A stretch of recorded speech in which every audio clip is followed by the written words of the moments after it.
Aduh, PTR kuat banget bro di game satu tadi. Gila gila gila. Zanki-nya sih packagingnya terlalu Zanki pakai hero, hero assassin tuh terlalu gila. Packaging, pakai Luna, pakai hmm, apalagi ya Zanki itu. Pokoknya hero hero assassin Zanki itu gila banget gitu. Sekarang Dharma dan juga Liang di band, lalu Arli dan juga Mai di band. Augran gak sih? Pick aja langsung. Dolia dulu. Oke, Dolia.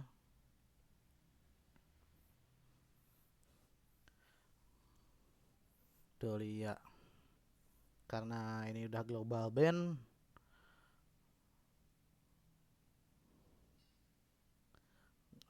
berarti udah nggak bisa dia dan Dun, Long, Augran. Masih ada Lady Zen gak sih? Si istri.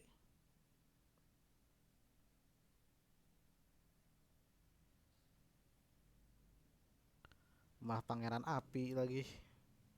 Zuko. Bukan. Alain. Iya, alain aja. Udah alain aja biar combo. Nah,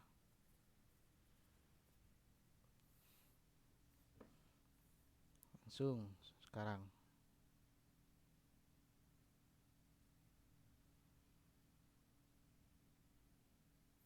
Pick ketiganya Lady Zen diambil. Udah pasti Lady Zen sih. Antara Lady Zen atau nggak Princess Frost.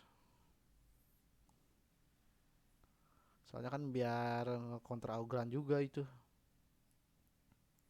Augran kan cuman punya pet of passing. Di tengah-tengah pet of passingnya dikasih dexterity dulu kan Augran langsung ke counter itu. Nggak bisa ngapa-ngapain. Ya,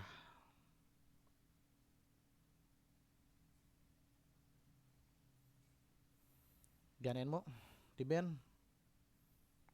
Ya, biar nggak ada yang bisa ngeburst ke longnya ya ke sit ya, nanti ke Zaan gitu ya, ngeburst pakai couple blade ke Zaan. Charlotte di band.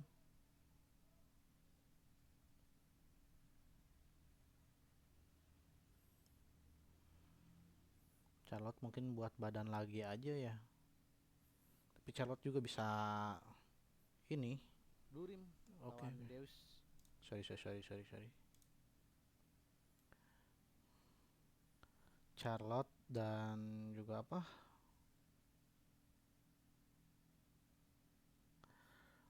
meskipun jadi badan masih bisa escape gitu Charlotte tuh, ada skill escape-nya. Dan Sunbin di band,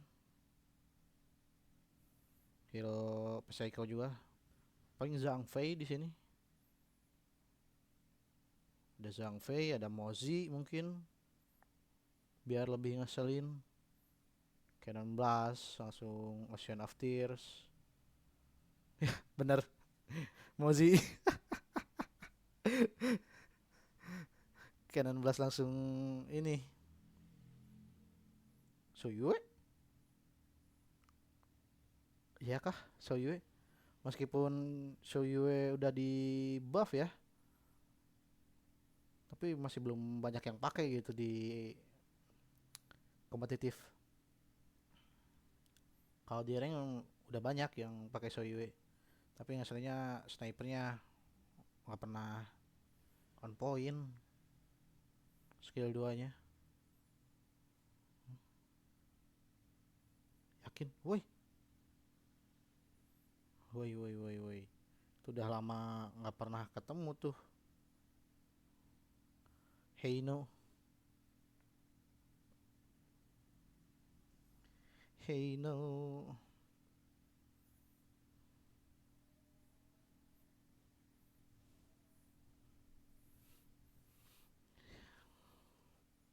combo juga sih Heino Dolia, tapi harus level 15 dua-duanya kan. Harus level max dulu keduanya baru bisa kombonya. Kita lihat apakah akan terjadi itu combo Dolia dan juga Heino-nya. Dan Mayen di pick terakhir ya, antara RRQ melawan Bigetron. Masih 50-50, masih 50-50 banget. Dan triknya di sini adalah, atau liciknya Cimomo, Rex Regum Keon, mereka kirim buy untuk berada di Clashland bersama dengan si Zankyu-nya juga. Jadi dua-duanya sama-sama nge-mirror untuk first blood di area Clashland gitu kan. Dua-duanya sama-sama ambil Nah, chance buat di sana. Dan dua-duanya udah tahu gitu kan, gua start di merah, lo start di biru, dan ujung-ujungnya kita akan bertemu di farmland. Dan yang jadi PR adalah Augran di sini bakal lebih suspek dibandingkan dari dunia Blazing luar. Blast langsung kena. Iya, tapi kalau misalnya ngomongin Nah, yang tadi snipernya Farid nih. bilang ya, Heino ini mungkin udah pasti nggak bakal kalah landingnya sama Poison. Kena Cuma lagi karena dari Blazing sisi Blastnya. Bigetron mereka pokoknya juga banyak, ada Long, ada Mozi juga di sini. Jadi sebenarnya untuk ngepok balik ke arah Heino tuh bisa banget. Tapi kan Heino ini kan sebenarnya yang nyebelin karena Scepter of Fate-nya kalau kena mark kan dia lepas aja gitu kan pasti udah pasti connect kan. Benar-benar. Nah, sementara emang Mozi ini emang harus presisi lah Cannon Blast-nya tuh. Iya, Mozi tuh skill shot-nya lebih next level dibandingkan dari Heino ya, karena Heino mana cost-nya mungkin boros gitu ya. Tapi kalau udah jadi Holy Grail ya, Psycho. spam selama team fight juga nggak akan habis gitu dari segi mananya. Dan bahkan Oh, dia lebih Cannon versatile juga, Blast. karena bisa ditaruh di melee ya kan, di mode melee itu lebih bagus dibandingkan dari Aduh, dan bahkan udah Nightmare. 1v1 situation Wow, sampai untung tapi nggak dilanjut. Nightmare. What's wrong with you? Getting seriously udah dibuka padahal di sana. Dan itu Wah, persekian second lagi itu yang keselin sama Soyu itu. Iya, agak ragu ya deh kayaknya ya. Damage-nya Dan jadi oke, masalah cuman sepertinya bakal ketika pas pakai skill 2-nya nggak kena terus mah, Psycho ini masih dah diganggu dari sih. Psycho-nya juga tuh langsung Poin juga dari kan Soye tentunya untuk ganggu ke arah ganggu. Psycho, tapi udah paling enak sih Psycho nih untuk hitboxnya sendiri ya. Dan sebenarnya kan kalau dari skill shotnya dari QC ini masih bisa dihindarin lah. Kayak kamu bisa nebak gitu dia bakal nembak ke arah mana. Sama What seperti destructive Psycho, dulu cuma Ocean of Psycho Tear emang lebih cepat aja. Tapi masih si selama History history. sempat ketahan tentunya dengan satu buah Ocean of Tears juga tadi di area mid. Emang nyebelinnya itu. Mungkin kalau dari Heino dia masih menang lah dari segi pok, tapi kalau misalnya segi sisi Frozen ini Niel bakal nyebelin banget sih. Betul betul. Wow, sakit banget flaming pulse-nya ya. Ini masih early game. Kenapa Yang gue takutin di sini adalah di range juga di ban ya? Bigetron itu sebenarnya mereka punya investment late game yang gak banyak gitu. Mereka hanya ada long aja. Sedangkan dari Rex Regum Keon mereka punya investment late game-nya banyak banget. Lu punya Soyue, bahkan lu punya Bai dan juga Nightmare di sana. Investment late game-nya lebih baik dibandingkan dari Bigetron. Jadi Rex Regum Keon main di awal nahan-nahan pun ini bisa jadi winning plan mereka. Sedangkan dari Bigetron Lihat aja kombonya bakal ini enggak ya? lost position atau lost plan-nya mereka. Jadi ini adalah kesinambungan yang berbeda antar kedua tim. Jadi biar teman-teman tahu juga untuk gimana bisa fit in by ini ya drafting ya, karena drafting itu penting banget guys, sepenting itu drafting tuh. Kalau misal nggak dicari ya tapi lu lihat ada early blade dan juga path of passing yang dibuka ke tengah-tengah antara dua player sekaligus. Ini yang bikin tim Bigetron dan juga Rexarium kan nggak jadi buat dapetin kill karena dua-duanya sama-sama nongolin jungler ya. Ayo. Sedangkan dari Zankyu masuk lagi dengan win slash-nya di sana dan akan langsung di pop up untuk yang kedua kali ada di bawah sampai di sandwich segitu lama ya. Ini kayak Dolia nganggur gaming nih di sini Cimomo. Ya. Iya sih. Tapi sebenarnya ini bisa dibuka tim fight. Ting set the box tapi masih ada Fate Rewind. Dari 663 maksudnya masih bisa mundur kali ini. Kok burik ya? Wah, nggak kuat lagi. Dia punya Fate Rewind jadi nggak mudah untuk ditumbangkan. First blood belum ada. Dan Sampai di menit yang keempat kali ini. sniper. Tapi masih ada path of passing dari Bai. Blazing Blast langsung. Terkena satu buah flaming bomb. Dari sunset. Dari sunset lagi. Ini Death Sunset yang kedua bakal di reset kali itu. Dan bahkan Zankyu menjadi korban pertama. Korban yang kedua yang tumbang karena Bai juga hilang. Pertukaran dari kedua jungler aja dari masing-masing tim. Cuma menurut aku itu memang tim fight tarik ulur yang gila banget sih. Karena mereka lumayan Kan lama ya. bayinya kena destructive dulu udah. Tapi ya sayangnya tumbang itu kan. mungkin karena emang dari 663 juga udah nggak punya Fat Rewind, Alhamdulillah, jadi dia Allahu mainnya Akbar. Benar. Tadi tuh Fat Rewind-nya dipakai pas Wah, awal-awal, snipernya tapi kena-kena terus nih, on Fat point Rewind terus nih, fail. snipernya dari Itu QC udah nih. dari tadi. Udah mulai on point nih. tipis banget. 4 mungkin ya. Iya, itu timingnya benar-benar tepat banget sih dari Fat Rewind-nya. Pas detikan dia buka Fat Rewind dan balik lagi ke spawning site-nya, itu tepat banget waktunya. Karena kalau misalkan spawning site-nya itu dia agak telat sedikit, itu udah innalillah dari tadi. Dan bahkan kita lihat sebenarnya dari posisi Ciamik ya tim Bigetron di sini adalah tentang gimana caranya dia head to head jungle to jungle ya. Jungle mereka lebih ada damage dibandingkan dari tim RRQ. RRQ butuh banget orang lain, sedangkan ketika di 1v1 Good. situation Rally itu Blade. lebih megang Dun jauh ya, karena Dragon HP yang dimiliki antara Zankyu dan juga Bai ini masih 50-50. Yang satu ya dari Benediction dia punya shield, dan kelemahan dari si Augran adalah shield. Dan sekarang pattern passingnya agak sedikit salah karena dia mengarah ke sebelah kanan dan fight yang akan dilakukan menuju ke sebelah kiri cuma. Iya, dan sekarang Zankyu yang start duluan ya, petok passingnya udah dibuka, Oh, dan ternyata Bai. masih bisa diamankan oleh Zankyu untuk Tyrant-nya Dah. dan RRQ. Mereka juga nggak mau maksa team fight, di engage aja. Tapi kalau yang tadi Fiska bahas ya dari sisi Bigetron, mungkin mereka cuma punya long buat investasi jangka panjangnya atau mungkin investasi di area late game. Tapi menurut aku Zankyu-nya juga lumayan What? bakal Langsung sulit kena sih. decisive block. Untung di flash. Rally Blade udah nggak ada. Oh, masih ada step. Iya. Dan bahkan dari segi level juga di sini dia lebih tinggi dibandingkan dari Bai, karena farming powernya beda banget sih Ci. Dua-duanya tuh mungkin 19. akan lebih enak kalau Ting set the sekarang. box. Dua-duanya ada Romel, tapi sayang banget sudah ada seorang Soleh aja yang akan langsung Rally tertolong, Blade dan bahkan udah QC nggak bisa apa-apa lagi. langsung di-dive dari belakang dengan Optimus dan juga Channel Blast Prediction yang sangat baik dari tim Gila. Bigetron. Dan dua player hilang ini menandakan Rugi. power dari tim Rex Regum Chaos juga menyusul hilang. Fat Rewind masih lama banget, setahun itu cooldownnya. Jadi kemungkinan besar RRQ tidak akan defend inner tower-nya. Wow, entah kenapa ya RRQ tuh kalau leading di early, mereka tuh nggak bisa pegang momentum mereka sampai mid to the late game gitu loh, yang aku rasa dari semenjak game pertama ya. Kayak Bigetron, mungkin dari Bigetron ya mereka yang punya celah untuk bisa balikin keadaannya sih. Jadi emang decision makingnya Bigetron apakah memang lebih bagus di area mid to the late game? Mungkin kayak mereka So juga UE-nya. tahu, oke kita udah dapetin Tuh. item yang cukup nih sebenarnya buat team fight atau buat inisiasi, dan itu mungkin yang nggak di-expect juga sama RRQ, karena biasanya kalau tim-tim yang lagi leading di awal biasanya mereka akan lebih merasa kayak aman aja gitu, mereka nggak akan expect dengan surprise inisiasi yang dibuka sama lawannya. Dan itu yang kayaknya dari tadi kejadian juga Rex Regum kan mereka sampai kayak kehilangan 663 tadi di area bawah, QC juga hilang.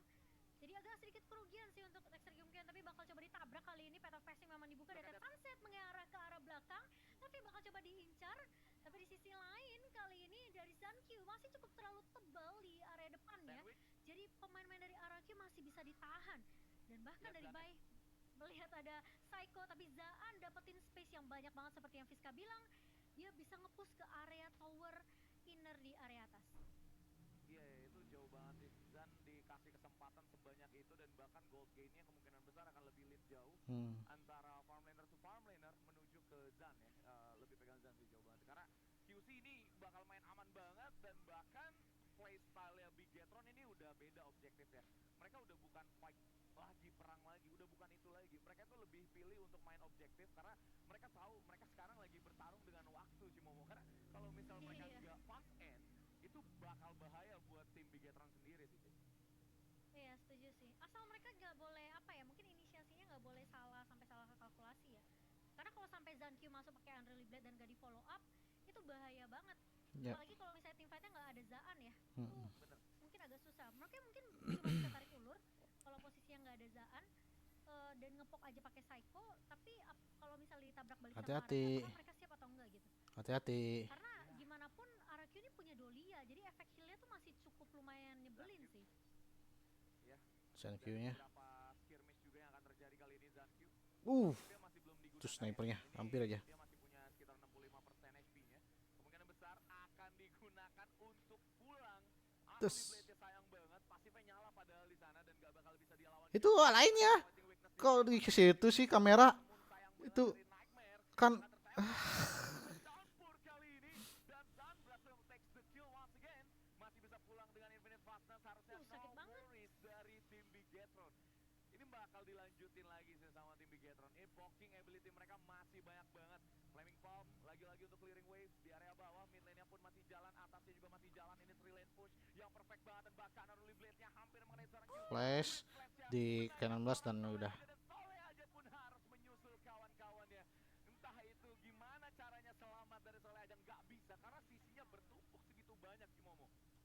Iya, itu ngeselin banget sih. Dan masalahnya Wah, interval skill yang dipakai sama pemain-main Bigetron tuh nggak sekali bisa ya. waktu, ngerti gak? Jadi kayak nanti Bisa kayaknya di luar ya. baru Flaming Palm, ya Ada kan, lagi. gantian, terus nanti ada lagi ditahan pakai Ocean of Waduh. Death dan juga Flowing Side. Jadi emang secara durasi Rex Regumcat tuh mereka ketahan cukup lama tuh dalam waktu beberapa detik. Jadi makanya kenapa tadi dari Soleh tuh bisa tumbang. Dikasih Karena Dulak. emang sakit banget sih. Dari Zaan Death Sunset dibuka, dari Nightmare cuma untuk ngelakuin clear aja di area mid karena mereka nggak boleh sampai kehilangan tower di area mid kali ini, Paris. Sementara invasi jungle udah dilakukan, Zankyu masih coba untuk mau mengadu kah? Enggak, ternyata masih bisa diamankan dari Azur Golemnya di tangan dari Qc. Masih bisa bertahan. Iya, QC di sini udah aman ya karena dibantuin sama 663.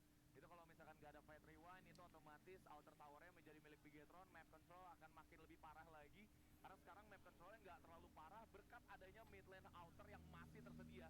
Exploit weakness-nya di sana lumayan Exploit gagal weakness-nya nggak juga. kena. Dan bahkan Rex Regum Keon mereka masih bertahan. Ini mereka punya hero regennya banyak. Jadi dengan adanya hero-hero tersebut mereka punya early game masih ke cover. Sedangkan dari Bigetron mereka benar-benar buru-buru banget, kelihatan banget dari segi gameplaynya. Tidak ada tinggi sub the box juga di sana yang akan dikombinasikan dengan flash. Mereka masih simpan semua skill berharga mereka dari tim Bigetron karena core mereka masih jauh banget. Farm laner dan juga class laner mereka masih ada di bawah. Dan sedangkan itu 663 membuka ultimate yang padahal bentar lagi bakal dipaksa untuk team fight dan bahkan Kena terusol tapi nggak bisa. berhasil dihilangkan dan Bigetron saat ini akan pindah Bye. menjadi Overlord dan menjadi Overlord mereka bebas. kemungkinan besar Cimomo. Flaming Pound langsung. Itu bisa nyulik ke arah Zaannya free banget dia Flaming Palm dari area belakang. Bay aja yang tadi mungkin udah Fiska bilang ya, ini bakal jadi badan buat pemain-pemain RRQ. Itu tuh nggak bisa nahan damage yang terlalu Destructive sakit Dulak. dari pemain-pemain Bigetron. Jadi emang harus bener-bener ada Nightmare sih yang loncat ke arah belakang pakai Death and Sunset, mungkin bisa di reset nanti sama Soleh. Cuma kalau misalnya di Death and Sunset aja nggak bisa dapetin Zaan, itu udah PR pastinya. Apalagi kalau misalnya Death and Sunsetnya nggak bisa di reset ya, dia udah pasti nggak bakal bisa keluar tuh. Iya. Ci, ini masalahnya dari Bigetron tuh hero-nya bener-bener nggak ada yang bisa di-kill kecuali dari si ini ya, Mozi ya. Itu killable playersnya bener-bener minim banget, jadi kayak Nightmare-nya juga bingung siapa yang harus gue incer gitu. Dan dia masih punya Infinite Fastness, Niel, Ocean of Tears, atau bahkan dia pakai Splendor. Kalau misal kalian lihat ya, early game dia item pertama yang dijadiin itu Splendor guys.